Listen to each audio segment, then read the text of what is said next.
Bismillahirrahmanirrahim. Assalamualaikum warahmatullahi wabarakatuh. Innal hamdalillah nahmaduhu wa nasta'inu wa nastaghfiruh wa na'udzu billahi min shururi anfusina wa min sayyiati a'malina. May yahdihillahu fala mudhillalah wa may yudlil fala hadiyalah. Asyhadu an la ilaha illallah wahdahu la syarikalah wa asyhadu anna Muhammadan abduhu wa rasuluh.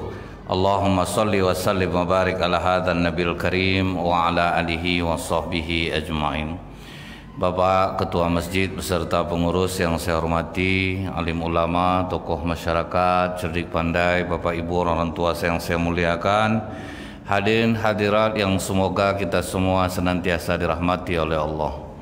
Kembali kita bersyukur kepada Allah dengan mengucapkan Alhamdulillahirabbil alamin atas nikmat keistiqomahan yang dikaruniakan Allah kepada Bapak Ibu semua, sehingga Bapak Ibu tidak bosan-bosannya dan jenuh hadir di majelis ilmu setiap malam, setiap subuh. Semoga apa-apa yang diberikan Allah ini dan usaha Bapak Ibu dibalas Allah dengan pahala dan dilimpahkan surga insyaallah nantinya. Bersolawat kita kepada Rasulullah sallallahu alaihi wasallam dengan ucapan Allahumma sholli ala Muhammad wa ala alihi washabihi wasallim. Semua dibawa oleh Bilal Al-Habsyi. Jadi bukan Bilal bin Rabah, Pak ya, Bilal Al-Habsyi. Nah, dibawalah dua orang wanita ini, Pak. Dibawa dua orang wanita ini menyeberangi banyak mayat-mayat tergelimpang. Begitu sampai di sisi Rasulullah, di saat itu ngamuk Rasulullah kepada Bilal Al-Habsyi. Sudah tercabutkah rasa sayang di hatimu Bilal, sampai kau tega membawa dua wanita ini berjalan di antara mayat-mayat yang masih berdarah amis ini? Maafkan aku ya Rasulullah, aku tidak mengetahui di jalan mana lagi aku harus membawa mereka. Jadi Rasulullah ini, Bu, dia tidak boleh sama dia membawa perempuan di medan perang dalam keadaan seperti itu. Jadi Rasulullah melarang. Sudah tercabutkah rasa sayang di dirimu? Nah, kemudian Pak, Rasulullah menaikkan Saifiyah ke kudanya. Nah, semua sahabat paham, Pak. Ini Rasulullah nampaknya memilih Saifiyah binti Huyai. Paham sahabat dengan hal itu. Dan waktu itu memang Saifiyah sedang trauma yang sangat dalam. Dia trauma sangat dalam karena ayahnya dibunuh, kemudian suaminya Kinanah juga kena bunuh. Naiklah dia ke atas kuda Rasulullah. Nah, itu Bu ya, naik ke atas kuda Rasulullah sebagai tawanan. Di jalan itu, Bu, apa kata Rasulullah kepada Saifiyah? Kau perlu tahu, Saifiyah, aku memburu kalian karena bapak kau, kemudian juga prajuritnya selalu betul ingin mengeroyok aku. Aku tidak ada masalah sama orang Quraisy, tetapi ayah-ayah kau ini selalu memancing-mancing. Karena menganggap dirinya kuat, dia coba untuk menantang pasukan muslim. Akhirnya wajar enggak aku menyerang kemari? Karena mereka akan menyerang. Daripada mereka lebih dulu, lebih baik kami yang duluan masuk ke sini. Tapi waktu itu Saifiyah tidak menjawabnya, Pak. Setelah cukup lama sudah tenang jiwanya, baru dijawabnya. Ya Rasulullah, dulu tidak ada orang yang sangat aku benci kecuali dirimu. Tapi saat ini tidak ada orang yang lebih kucintai. Kau lebih mulia daripada ayah dan suamiku dulu. Nikahi aku ya Rasulullah. Wah, itu kalau di film-film langsung bunyi musiknya tuh, Pak. Nikahi aku lebih, langsung musik. Jadi Bu ya, di perjalanan itu diberilah oleh Rasulullah mahar untuk Saifiyah. Apa maharnya, Pak? Kemerdekaan. Nah, dikasih kemerdekaan. Karena tawanan dimerdekakan itu sudah sangat luar biasa tuh, Pak. Kalau ukuran Bilal bin Rabah dulu, Bu, harga kebebasannya itu adalah 9 ukiah emas. 1 ukiah itu 7,4 dinar, Pak. 1 dinar 3.578.000, hampir 200 juta, Pak. Nah, itu, Pak. Jadi bukan murah ya Bu ya harga kebebasan itu. Nah di jalan itu kemudian menikahlah Rasulullah dengan Saifiyah binti Huyai. Pas sedang Rasulullah duduk bersama Saifiyah, nampak ada bekas gores di muka Saifiyah ini, Pak. Jejak seperti kena pukul yang kuat. Walaupun tidak mengurangi kecantikan Ummul Mukminin Saifiyah ini, Rasulullah bertanya kepadanya, apa yang terjadi denganmu Saifiyah sehingga pipimu tergores seperti itu? Maka kata Saifiyah, dulu aku pernah bermimpi ya Rasulullah, bulan terasa turun mendekat ke bumi, kemudian mengarah ke rumahku sampai terang benderang rumah itu. Aku menganggap ini mimpi biasa, tetapi cukup membuat aku penasaran. Aku bertanya kepada orang-orang, tidak ada yang tahu makna mimpiku tersebut. Jadi aku berpikir, mana tahu suamiku tahu maknanya. Jadi diceritakannya lah ke suaminya Pak Kinanah bin Abi Al-Haqiq, wahai suamiku, aku bermimpi melihat bulan jatuh mendekati kamar kita, kemudian rasanya rumah kita ini terang benderang. Tidak tahu apa-apa ya Rasulullah, langsung aja suami aku ditamparnya mukaku, tangannya tebal ya Rasulullah, makanya gores luka pipi aku ini. Setelah itu dia meradang mengatakan, ternyata diam-diam terpikir juga kau sama Raja Arab deh. Nah, dia yang nyebut Rasulullah itu Raja Arab. Ternyata terpikir juga oleh kau Raja Arab itu. Rupanya itu makna yang tidak tahunya aku sekarang menjadi istrimu ya Rasul. Nah, jadi makanya Saifiyah itu cepat dia menerima Rasulullah SAW, Pak. Begitu jumpa terasa dia, Bu, waduh ini memang orang yang mulia. Bapak aku yang salah selama ini, suami aku yang salah kalau untuk memusuhi Rasulullah ini. Nah, jadi kadang mimpi ini betul-betul suatu pertanda yang baik gitu. Cuman ingat nih Bu ya, kalau kita bermimpi itu, ingat dulu kalau mimpi buruk tidak boleh menceritakan kepada siapapun. Terus apalagi Bu, kalau kita mimpi buruk, tersentak, berta'awuzlah 3 kali, meludah ke kiri 3 kali, tapi jangan keluar air ludah, kena bapak nanti. Mimpi buruk yang lain datang, percayalah Ibu. Akhirnya betul-betul terjadi mimpi buruk tuh Pak. Lain benci adek nampak sama abang ya dek, sedang tidur abang adek ludah kan, itu Ibu ya. Akhirnya terjadilah mimpi buruk yang sebenarnya dia bahaya kita menceritakan mimpi ini Pak, dapat orang yang salah nanti Pak.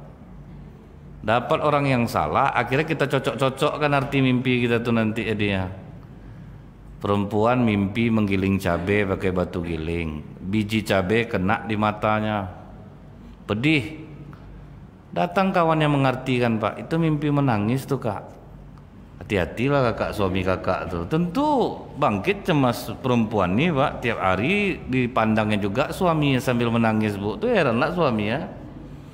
Ngapa menangis memandang abang nih? Aku mimpi bang, biji cabai masuk ke mataku, kata kawan, itu mimpi menangis. Hati-hatilah sama suami. Kan abang tidak ada apa-apa. Mulai hari ini tolonglah tengok HP abang bang. Akhirnya risau suami jadinya Pak. Tiap hari kena periksa HP ya Bu ya. Akhirnya betul-betul pergi dia dengan perempuan lain, baru nanti dicocok-cocokkan di mimpi. Betul kata kakak Kak, rupa selingkuh suami aku. Padahal tentu tidak betah suaminya Pak, tiap hari kena curigai terus. Tiap sebentar di video callnya Bu, udah jelas suami sedang kerja Pak, di video callnya juga tuh terganggu suaminya. Datanglah kawan di kantor yang perempuan, ngapa istri abang nelfon terus? Itulah dek, heranlah abang nengok dia nih. Mulai Pak bercerita. Kalau adik nak mau macam-macam itu tuh bang, kan tak boleh kita mencurigai suami dia. Andaikan adik yang jadi istri abang, mulai janjian makan siang, lain ketawa Ibu. Ya Bu ya, hati-hati mimpi tidak boleh diceritakan kepada sembarang orang. Nah, setelah itu Pak, satu hal ketika Rasulullah sudah menikah dengan Saifiyah ini, itu istri yang lain yang paling cemburu itu adalah Ummul Mukminin Aisyah dan Zainab. Itu itu yang paling cemburu. Karena apa, Bu? Saifiyah ini cantik, itu udah jelas. Dia cantik. Kemudian dia punya bakat yang tidak dimiliki oleh istri Rasulullah yang lain, yaitu jago masak. Jadi memang masakan dia, Bu, memang diakui Rasulullah SAW memang suka dengan masakan Saifiyah ini. Jadi Aisyah, Zainab cemburu dengan kecantikannya, cemburu dengan keahliannya. Dan ternyata, Bu, ini juga dikisahkan di dalam hadis. Pernah Rasulullah sedang berada di rumah Ummul Mukminin Aisyah. Ada yang ngantar makanan dari Ummul Mukminin Saifiyah. Rasulullah sedang duduk, Bu, sama sahabat. Pas datang makanan itu, ya Rasulullah, ini dari Ummul Mukminin Saifiyah. Belum di tangan Rasulullah, berlari Ummul Mukminin Aisyah dari dalam, Pak. Di tepinya, Bu, piring pom, pecah piring tuh, Pak. Di depan sahabat tuh, Pak. Apa kata Rasulullah kepada sahabat? Santai aja, ibu kalian sedang cemburu, biasa aja, Pak. Nah, ini lagi, Bu, ya. Jadi bapak jangan sok-sok jaga-jaga image bapak kalau dia mau istri, Pak.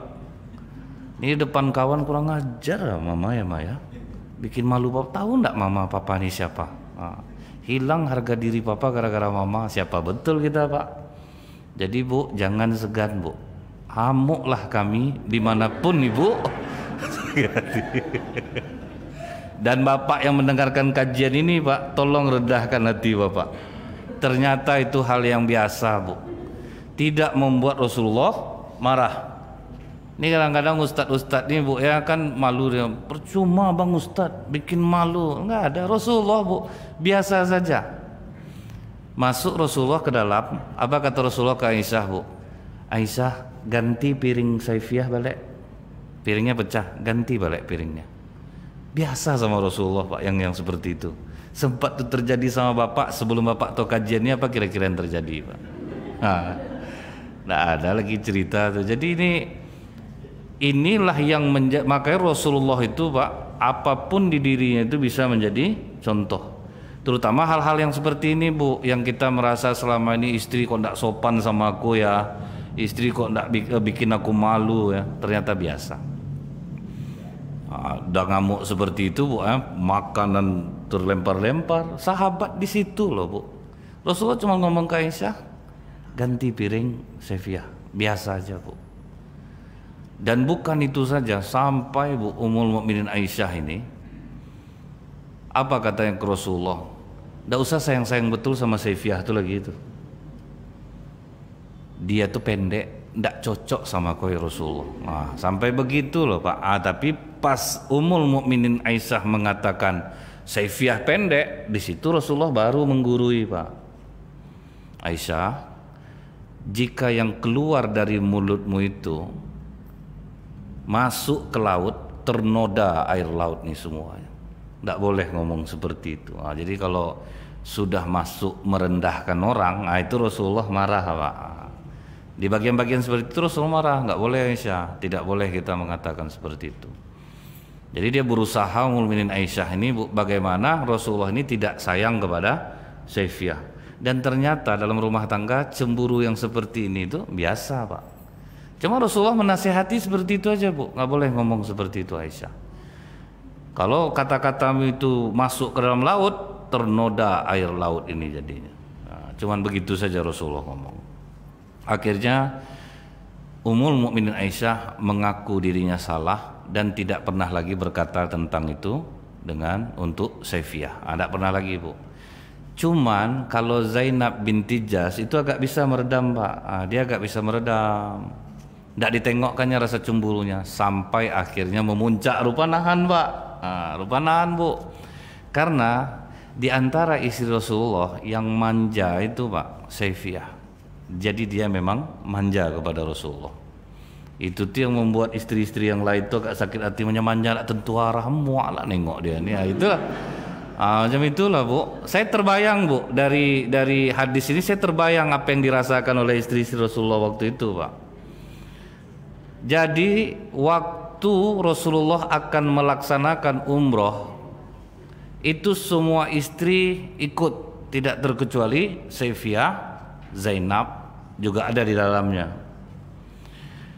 Di perjalanan itu Bu, onta Saifiyah binti Huyai banyak membawa peralatan masak, karena dia memang memasakkan untuk Rasulullah. Jadi sakit ontanya ini di jalan, menderum, tidak mau jalan lagi Pak, karena onta kalau udah menderum dia pasti duduk. Menangislah Saifiyah ini Bu, dibujuk oleh Rasulullah Pak, udah dihibur oleh Rasulullah, bukan tambah reda, tangis tambah kuat, itu membuat istri yang cemburu. Ngapalah berhenti, tidak usah digitu-gitukan, betul ya. Nah gitulah Bu ya. Ini tidak waktunya untuk berhenti, pokoknya jalan aja kita. Rasulullah masih sabar. Didekati Rasulullah Zainab, karena Zainab ini kan kaya Pak, dia bawa onta itu sampai 3 ekor Bu, karena dia memang di antara istri Rasulullah setelah Ummul Mukminin Khadijah yang bangsawan adalah Zainab binti Jahsh. Jadi dia memang punya usaha dia. Zainab, kau kan ada 3 ekor onta, boleh ndak satu ontanya dipinjamkan kepada Saifiyah? Di situ ndak tahan Zainab Pak, aku mau memberikan ontaku untuk perempuan Yahudimu itu. Nah, disitulah Rasulullah langsung diam Bu. Berapa lama Rasulullah mendiamkan Zainab? 3 bulan. Jadi sejak kejadian itu Rasulullah tidak mau ngamuk-ngamuk macam kita nih Pak. Kurang ajar mama ya Maya, jaga mulut mama, tidak ada Bu. Rasulullah kalau udah seperti itu Bu, udah memuncak seperti itu, Rasulullah diam. Cuman diamnya lama Pak. Dan ini jangan Bapak amalkan. Nah, itu hanya untuk Rasulullah. Jangan pula Bu sampai Bapak bilang kejadian macam ini sudah pernah terjadi di masa Rasulullah, dan Rasulullah mendiamkan istrinya 3 bulan. Minta maaf Papa ya Maya, 3 bulan nih Papa tidak akan negur Mama. Alhamdulillah kata istri, kata apa sakit hati Bapak dia Pak. Bebas aku abang nyinyir, ngasih duit sikit, lauk mau enak, dah kan tambah sakit hati Bapak dia Pak. Jadi Bu ya, Rasulullah kenapa Pak? Kenapa Rasulullah sampai marah sampai seperti itu? Karena Zainab menghina suku. Itulah makanya kita nih Pak, tidak boleh kita saling menghina suku. Kan kadang-kadang Bu ya, kita bertengkar aja lah. Jangan sampai anak cucu keturunan istri kita yang kita sebut tuh Pak. Kan kadang-kadang jadi pameo sama orang Bu. Jangan menikah sama orang Melayu. Coba lah tanya mau kemana Encik, pasti cari angin, pemalas, tidak usah lagi sama orang Melayu. Jangan menikah dengan orang Minang, tekurung mau di luar, terimpit mau di atas. Ini selalu loh Pak, seolah-olah menjadi penilaian kebanyakan. Apakah semuanya orang Melayu itu pemalas? Enggak Pak. Apakah semua orang Minang itu yang jahat? Kan enggak juga gitu. Apakah semua orang Jawa yang rajin? Enggak juga Pak. Jadi kadang orang kan menilainya secara itu ya Pak ya, sehingganya kadang menghina suku ini bahaya Bu. Dia berantem sama istrinya, istrinya masak terlanjur pedas Pak, enggak sanggup suami berair air mata ini Bu ya. Memang kurang ngajar Mama ya Maya. Udah berapa tahun kita nikah, nggak tahu juga Mama ukuran cabai untuk makanan Papa. Memang Minang ini nggak bisa hilang-hilang di diri Mama. Langsung naik istrinya, Bang, abang jangan bawa kampung Bang. Beruntung abang dapat kami ini, abang orang Melayu pemalas. Tutup mulut Mama ya. Pantas saja mama tuh, orang tua Mama tuh diceraikan jadinya. Begini rupanya dia ngajarkan anaknya. Sampai kemana-mana jadinya Pak. Gara-gara cabai akhirnya mak bapak terbawa semua Bu, sekampung terbawa semuanya. Jadi ini makanya Rasulullah marah. Setinggi apapun pertengkaran suami istri, jangan sampai menghina suku, jangan sampai merendahkan suku orang lain. Maka 3 bulan Rasulullah tidak datang ke rumah Zainab, sampai Zainab minta maaf kepada Saifiyah. Jadi menghina-hina suku ini udahlah, jangan sampai kita menjadi orang yang suka menghina suku. Saya memang Pak ya pernah kena dulu itu. Saya menebas lalang Bu di Limbungan Rumbai. Datang tetangga saya Pak, pas saya menebas lalang tuh saya duduk. Ustadz pasti orang Melayu katanya. Ngapa gitu Pak? Orang Melayu ini kalau nebas lalang nengoknya ke belakang katanya. Ditengok belakang udah banyak, berhenti dia lagi. Iya pula Pak, memang itu tuh. Memang saya nengok ke belakang, ndaklah salah. Kalau kami orang Jawa beda Ustaz, menebas lalang tuh kami tengok ke depan, masih banyak lagi ndak berhenti kami. Tertangkap basah mau apa lagi? Diam aja saya lagi. Tidak usah dimasukkan ke hati gitu-gitulah Bu ya. Cuma ini pelajaran dari Rasulullah Bu ya. Rasulullah cemburu ngempas piring tidak ada masalah. Tapi kalau sudah menghina, merendahkan, Rasulullah marah kepada istrinya. Tetapi tidak bermulut. Tidak ada pakai mulut Pak, langsung diam. Selesai sampai 3 bulan. Jadi Zulqaidah, Zulhijjah, Muharram, Safar, Rabiul Awal baru Rasulullah balik ke rumah Zainab. Betul-betul jerah dibuatnya Bu Zainab karena menghina suku. Jadi Rasulullah tuh Pak, mau ini istri baru mau apa, kalau direndahkan Rasulullah marah. Karena semua istri itu masing-masing memiliki keistimewaan. Waktu istri-istri yang lain cemburu kepada Aisyah, kan Rasulullah juga membela Pak. Kan heran Bu, para istri-istri Rasulullah yang lain, kenapa kalau pas giliran Rasulullah di rumah Ummul Mukminin Aisyah, baru sahabat pada ngantarkan makanan. Jadi tidak enak hati istri yang lain Bu.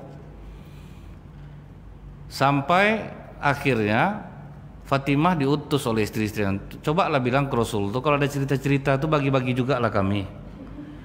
Kasih kami ini cerita, masa asal cerita apa-apa ke Aisyah. Terus yang enaknya kenapa pas di rumah Aisyah selalu sahabat baru mengantarkan makanan. Waktu Fatimah datang kata Rasulullah, Fatimah cintai saja siapa yang dicintai oleh ayahmu. Jadi Fatimah tidak bisa ngomong lagi Pak, balik lagi, akhirnya berunding lagi istri-istri yang lain. Zainab diantara kami kan yang cantiknya sama dengan Aisyah, kau aja lah yang maju. Oh maju Pak. Waktu itu Ummul Mukminin Aisyah sedang duduk sama Rasulullah, datang Zainab nyerang Pak. Kau tidak adil ya Rasulullah, kami semua istrimu, kenapa harus pas di Aisyah orang ngantarkan makanan, pas di kami tidak. Terus kalau ada cerita apa-apa selalu ke Aisyah, ke kami tidak. Ummul Mukminin Aisyah diam aja Bu. Tidak lama sudah tuh melihat Rasulullah ke Aisyah, hajar sah. Nah gitulah Pak. Langsung Ummul Mukminin Aisyah dijawabnya semuanya apa yang dikatakan oleh Zainab itu. Langsung terdiam Zainab binti Jahsy dibuatnya. Maka kata Rasulullah, itulah yang membuat dia berbeda dari kalian. Pintar. Itu yang membuat dia berbeda dari kalian. Dan kalian tidak bisa cemburu dengan Aisyah, karena terbukti sejak kalau aku di rumah Aisyah, ayat turun hanya ketika aku di rumah Aisyah. Nah, ini bela Pak. Jadi tidak ada ini dibela-bela, sudah itu ini nanti enggak. Itu kita tuh Pak. Kalau Rasulullah mana ada Bu, yang benar-benar, yang salah-salah. Bisa meletakkan sesuatu pada tempatnya itu yang adil tuh Pak. Bisa meletakkan sesuatu pada tempatnya. Jadi ketika Saifiyah diserang, Rasulullah juga membela Saifiyah. Kalau memang Saifiyah benar dibela juga Pak. Nah sampailah waktu itu Bu, Aisyah sama Hafsah di sidangnya Saifiyah nih Pak. Kau tahu kau enggak, di antara kami ini ya, sebetulnya Rasulullah enggak sayang sama kau. Kalau kami ini, Bapak Hafsah nih sahabat Rasulullah, mulia kami ini. Bapak aku, itu sahabat Rasulullah. Kau siapa? Enggak terjawab sama Saifiyah Pak, nangis ngadu dia ke Rasulullah Bu. Aku dipojokkan sama Aisyah dan Hafsah. Dibilangnya kalau kami mulia, bapak-bapak kami sahabat Rasulullah, sementara kau orang Yahudi katanya. Maka kata Rasulullah, kenapa tidak kau balas? Suamiku Rasulullah loh. Kenapa tidak kau balas itu? Gitu cara Rasulullah. Harusnya kau ngomong sama mereka, walaupun aku orang Yahudi, suami aku Rasulullah. Ndaklah terpikir aku jawab itu Rasulullah. Lain kali kau digitukan orang itu aja jawab ya. Nah, jadi itu Bu, Rasulullah tuh tenang, menganggap kalau masalah-masalah cemburu itu tidak menjadi masalah. Tidak menjadi masalah. Nah setelah itu Pak, pernah ketika Rasulullah sakit hendak meninggal dunia, itu kan semua istri mengelilingi Rasulullah Bu. Semua sedih saat itu. Apa kata Saifiyah Bu? Ya Rasulullah, demi Allah, andaikan boleh digantikan posisi sakit ini, aku bersedia ya Rasulullah, yang sakit asal engkau sembuh. Oh, mendengar itu Bu, semua istri yang lain banyak gaya lah dia. Sok-sok mau ngambil hati. Ngomong semua gitu Bu, langsung Rasulullah marah Bu. Tahukah kalian apa yang dikatakan Saifiyah ini benar, itu dari hatinya. Bersihkan mulut-mulut kalian dari ghibah ini. Marah Rasulullah Pak. Dimarahi Rasulullah Bu, karena apa yang dikatakan Saifiyah itu benar. Cuman itulah kadang Bu, walaupun benar, orang-orang kan kalau yang ndak enak hati itu Pak tetap menganggap salah. Itu udah jelas Bu. Manusia ini ada yang mengkritik membangun, ada yang mengkritik untuk mencari celah. Jadi ini berbeda nih jadinya nih Pak. Nah Rasulullah maka langsung dibelanya Bu. Saifiyah apa yang dikatakan itu dari hatinya, dia benar. Bahwa biarlah dia yang sakit, asal Rasulullah yang sembuh. Itulah sayangnya Saifiyah kepada Rasulullah ini Bu. Nah jadi pernah juga sahabat Rasulullah buruk sangka kepada Rasulullah. Jadi jangan disangka Pak ya, sahabat-sahabat Rasulullah ini Bu, tidak ada dia buruk sangka kepada Rasulullah, itu ada. Saifiyah pernah mengantarkan makanan malam kepada Rasulullah di masjid. Jadi dia diantar Rasulullah menuju pintu masjid. Ada 2 orang sahabat Bu, nengok itu tuh langsung macam lari-lari dia Pak pergi. Dipanggil oleh Rasulullah, kemari dulu kalian berdua. Ini Saifiyah istriku. Langsung yang berdua kata, Masya Allah ya Rasulullah, apa mungkin kami berburuk sangka kepadamu? Nggak, aku khawatir aja dari cara jalan kalian itu, aku khawatir. Karena setan masuk ke dalam diri kalian dan nanti menyangka yang tidak-tidak. Jadi ada juga Pak, sahabat ini yang suka juga mencari celah untuk menjatuhkan Rasulullah. Karena Bu, di perang Uhud aja itu ada 300 orang munafik Pak. Itu ngerinya Pak. Jadi tidak semuanya yang dekat sama Rasulullah itu suka kepada Rasulullah. Terutama Abdullah bin Ubay bin Salul. Itu benci terus sama Rasulullah tuh Pak. Sholat jamaah rajin Bu, perang ikut tapi merisau aja kerja tuh Pak. Di peperangan Tabuk tuh dia aja ngeboh tuh Bu. Tengoklah pembaca Al-Quran tuh macam kan beranilah perang perut buncit-buncit itulah. Pokok dia aja terus tuh Pak yang cari gara-gara untuk menjatuh-jatuhkan mental kawan-kawan Abdullah bin Ubay bin Salul tuh lah Bu. Nah jadi di sini terlihat bahwa di antara kita itu tidak selamanya orang berpikiran baik tentang kita. Rasulullah saja merasakan Bu, tidak semua sahabatnya itu yang betul-betul sayang kepada Rasulullah. Ada juga yang memang mencari celah Rasulullah. Cuman dibuka semua oleh Allah di dalam Al-Quran Pak. Sifat orang-orang munafik nih sudah dibukakan oleh Allah. Waktu orang-orang munafik mendirikan masjid Bu, sampai dikatakan masjid itu masjid diror, masjid yang mengandung bahaya. Itulah pertama kali Rasulullah membakar masjid Pak. Rasulullah awalnya tidak tahu tuh Pak, mau meresmikan juga masjid itu tuh. Akhirnya Allah memberitahu bahwa itu masjid digunakan untuk akan menghancurkan umat Islam. Maka dibakarlah masjid itu oleh Rasulullah. Rencana mereka itu untuk dijadikan benteng tuh Pak, untuk menghancurkan umat Islam. Nah orang-orang munafik ikut waktu itu tuh Bu. Nah kemudian di Saifiyah ini juga pernah terjadi, yang terakhir nih Pak, pernah terjadi budaknya mengadu kepada Umar bin Khattab. Saifiyah itu masih mengagungkan hari Sabtu Umar. Dia masih juga berhubungan dengan keluarganya orang Yahudi. Umar bin Khattab langsung klarifikasi, betulkah Ummul Mukminin kau masih mengagungkan hari Sabtu? Kata Ummul Mukminin Saifiyah, aku tidak pernah lagi mengagungkan hari Sabtu setelah aku tahu agungnya hari Jumat.